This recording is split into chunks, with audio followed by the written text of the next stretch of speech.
very kind. So, back in the thick of COVID, I hope this mic is going to go on and off anyway, isn't it? So whatever. So back in the thick of COVID, when I would describe things as being like peak rubbish, I was sat in the kitchen talking to my wife and complaining about how everything was peak rubbish. And she pulled this quote out and said, you know, a smooth sea never made a skilled sailor. Maybe you're going to learn something. So this presentation is really about what I've learned through that time.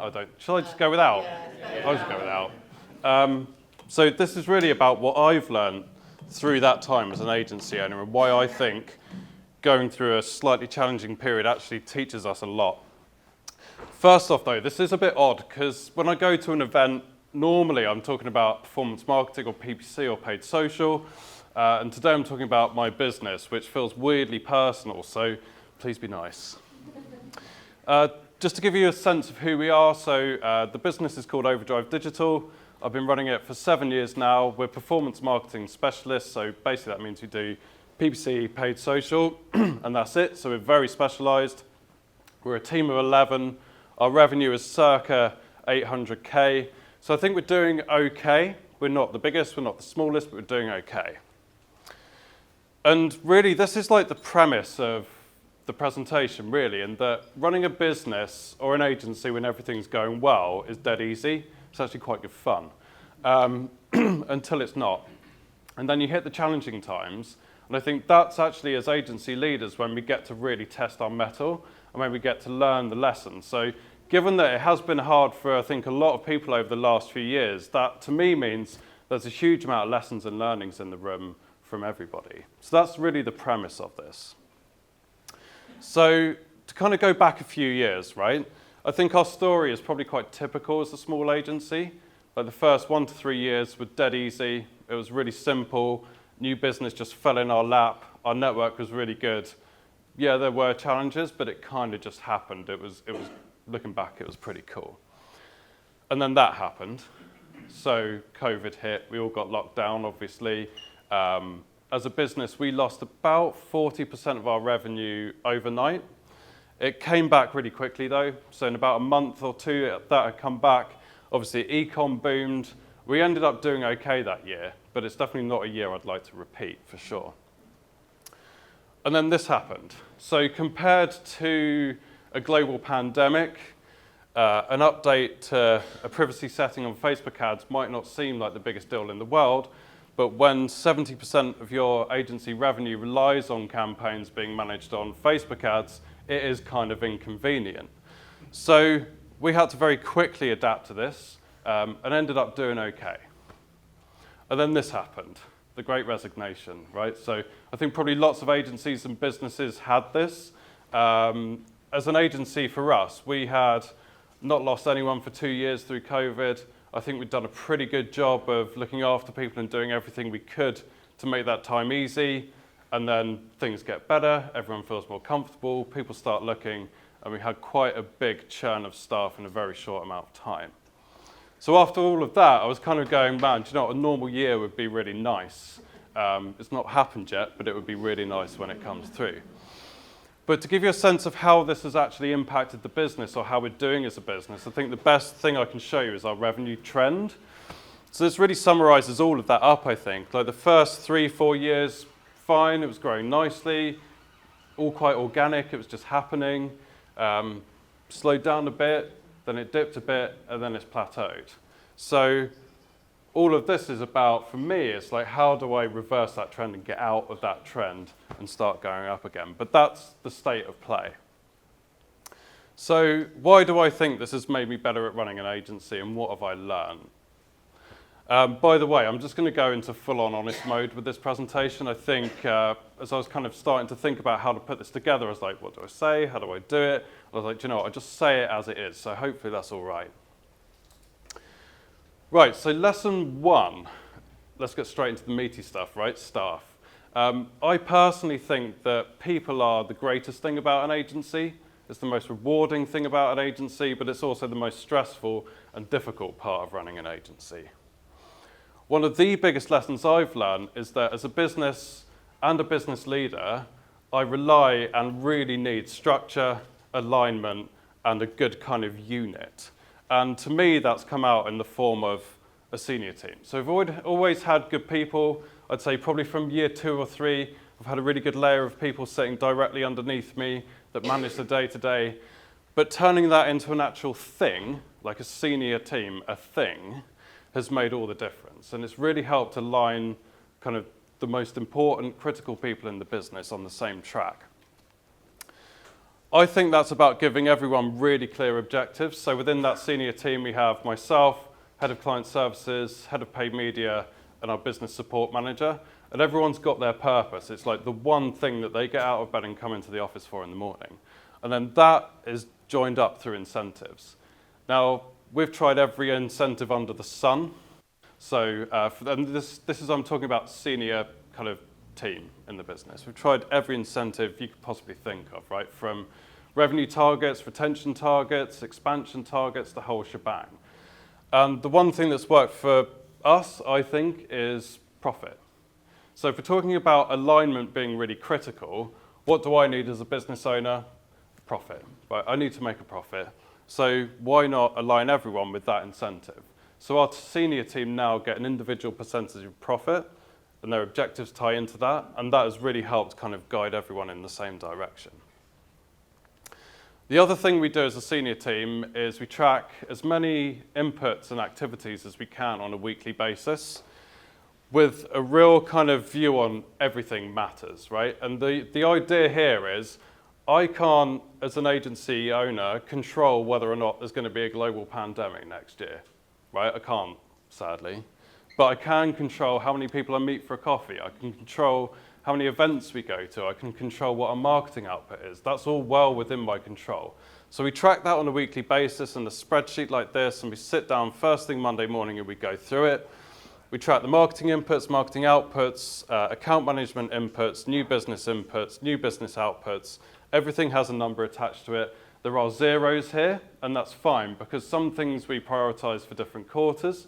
That's fine, but having it there in black and white really helps us look at, okay, what have we done more of, what have we done less of, what do we need to pick up on? It just gives everyone focus. The other focus point for us that's been really beneficial as an agency, and this is as a wider team, is behaviors. Now, if you look at client retention, account management, account performance, and you really look critically at what keeps clients, yes, performance is really important. Yes, kind of a professional relationship is really important. But what I think is even more important is behaviors. So I mean things like proactivity. If there's a problem, is this person going to get on the phone and tackle it head on, or are they going to bury their head in the sand and avoid it? And we've defined these behaviors that to us make all the difference. And that helps us train staff, it helps us onboard staff, it helps us when we're recruiting and looking for the right characteristics. But this focus on behaviors has been massive. When I started the business and I started hiring, it took about, I'd say, a year to find a good team. We had a bit of churn in between. And I always thought that churn and losing people was a bad thing. And I'm not saying it's a good thing by any stretch, but people come and people go. It's the nature of it. And assuming there's a robust senior team in place and a layer of management, and that's rock solid, execs will come in, they'll stay for 2 years, and they'll move on to something else. For me, that's fine. Like if we're bringing people in, and it's the first step on their career, they're having a great time, they're learning, they're developing, and it's a really positive start for them, that's really amazing, right? So a little bit of churn is not a bad thing, it's nothing to be scared of. Also, difficult decisions when it comes to staff. I wish I'd made some quicker, honestly.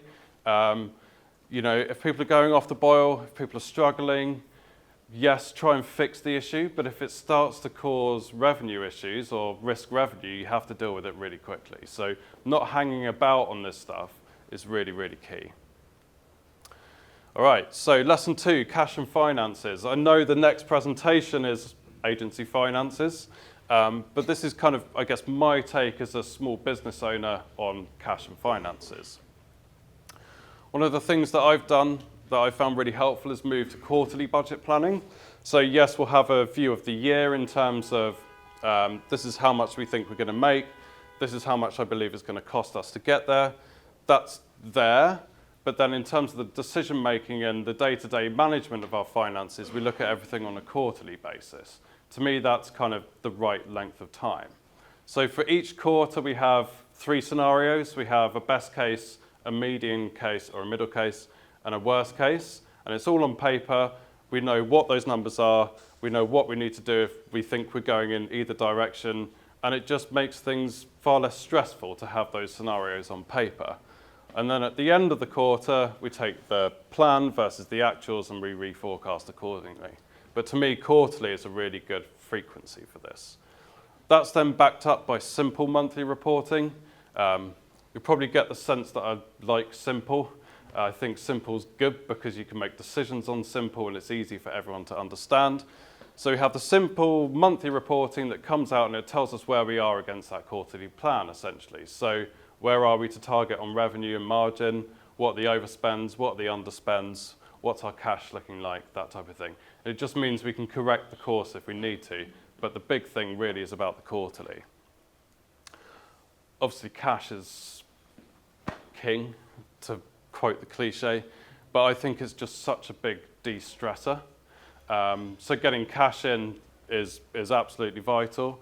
As soon as we get cash in and we go above a certain threshold, our buffer, we're starting to look at different ways of making that cash work as hard as possible for us. So corporate trust funds, high interest accounts, that type of thing. And it just means that when the cash comes in, it's not just sitting there earning a really low percentage in a high street bank. So if anyone wants to ask anything about that, please do, because I've got quite a lot of information on it. And if anyone's struggling to sleep, I've got lots of PDFs that will help. And we chase invoices relentlessly, right? The second that invoice goes over its due date, it gets chased. We've got the automated reminders ahead of that, and then it gets chased. And then if it's not coming in, it gets chased even more. Our business support manager, Jenna, is the most relentless cash collector I've ever met, and she does it all in a really friendly, kind, professional way. But we have only on a small number of occasions ever had an issue with bad debt. So I think the key here is just keeping on top of it, having automated reminders in place, but never, ever, ever letting anything slip. The other exercise that we've found really helpful is client profitability. So looking at what accounts make us money, what accounts don't make us money.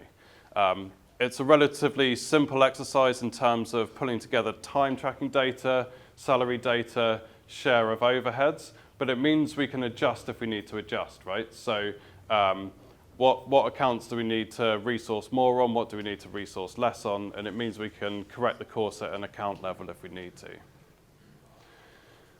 All right, so the third one for me is, I've called it no excuses, right? And I think this is one of the biggest mindset shifts that I've had over the last 3 years. And when we went into COVID, that was the first proper challenge I'd had as an agency owner or as a business owner, where everything up until that point had been kind of by the by. When that hit, it was like, oh, here we go. Well, this is something a bit more serious. But my approach at that point was, I will sit it out, give it 2 weeks, it'll be fine. 2 weeks later, give it a couple of months, it'll be fine. And then a year and a half later, it's still obviously challenging. So we've all had the same challenges, right? COVID, the Great Resignation, we're now in the cost of living crisis. Like, it's not been normal, quote unquote, for an extremely long time. So we're all in the same boat.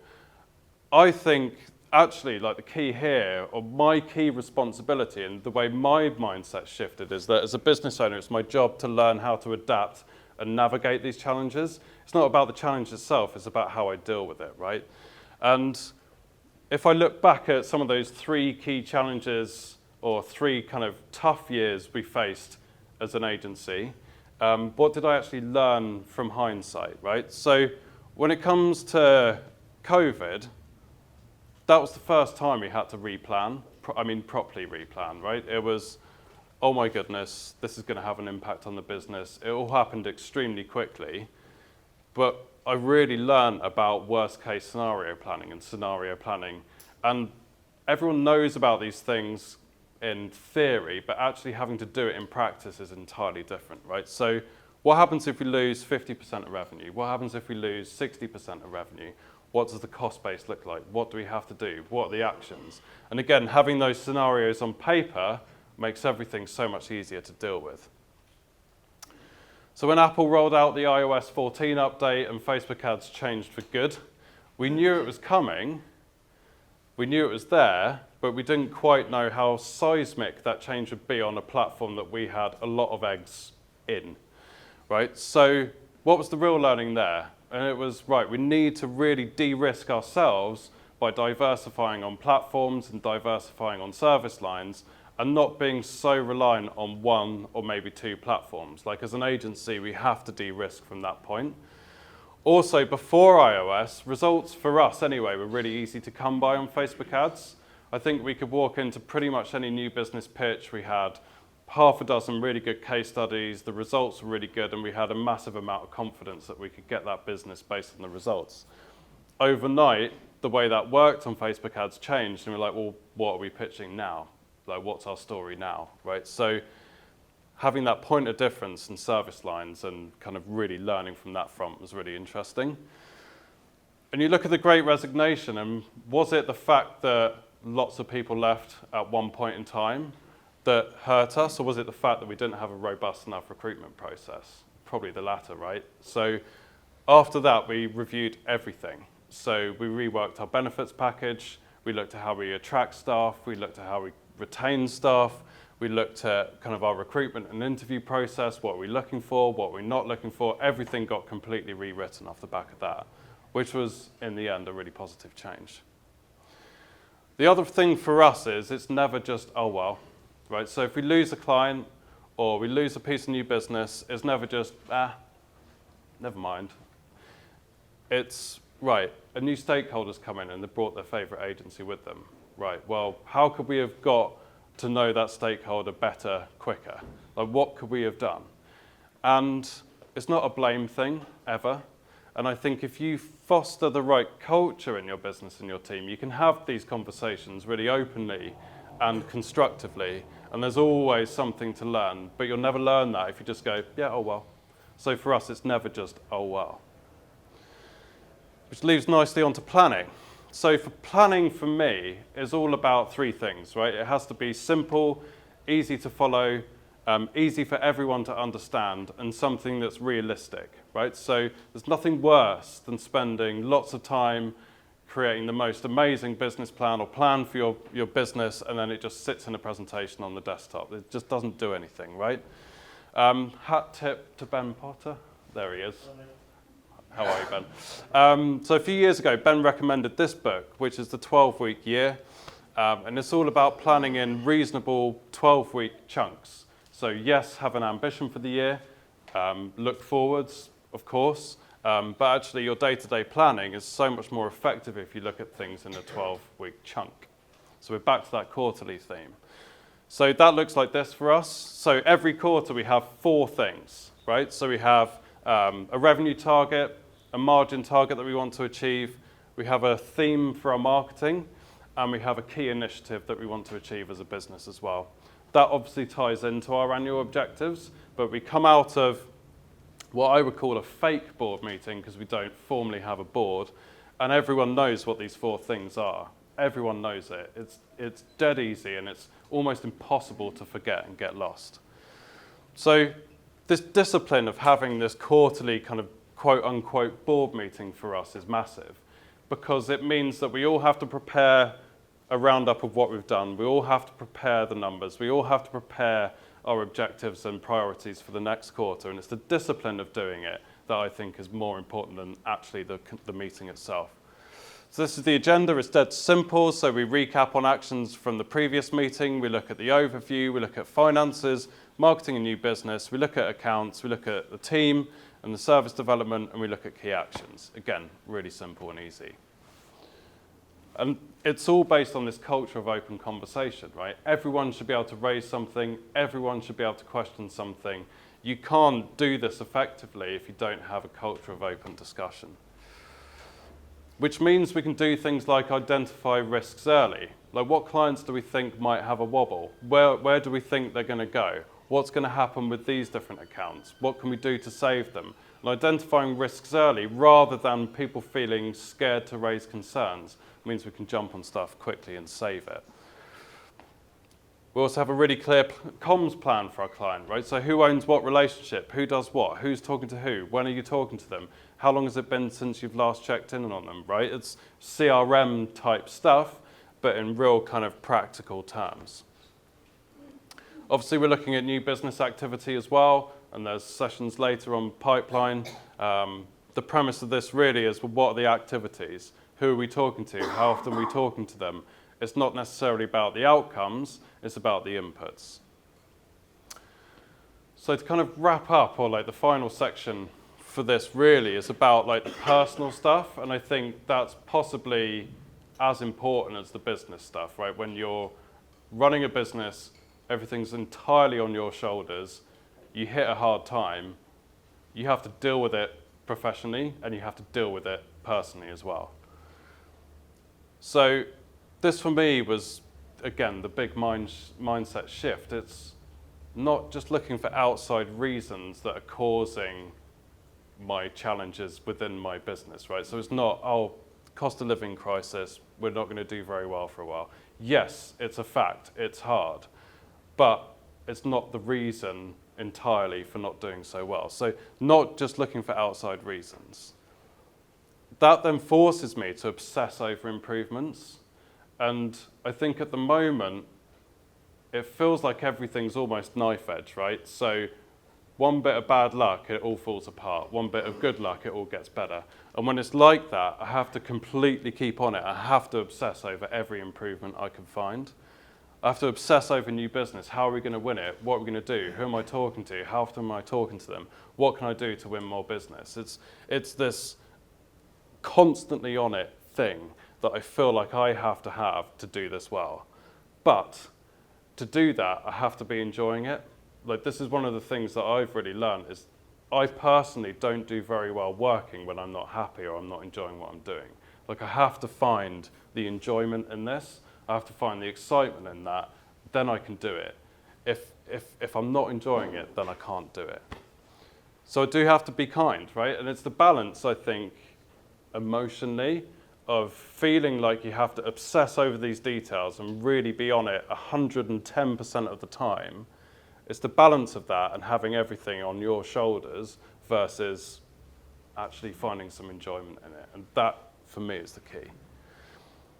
And we have to put this into context, right? We're running agencies. If we walk in tomorrow and we lose a bit of new business, no one's going to die, right? It's not the end of the world if something goes wrong. It really, really isn't. And this, for me, has been the best thing ever, right? So having a network of fellow agency owners, friends that run agencies, and talking to them.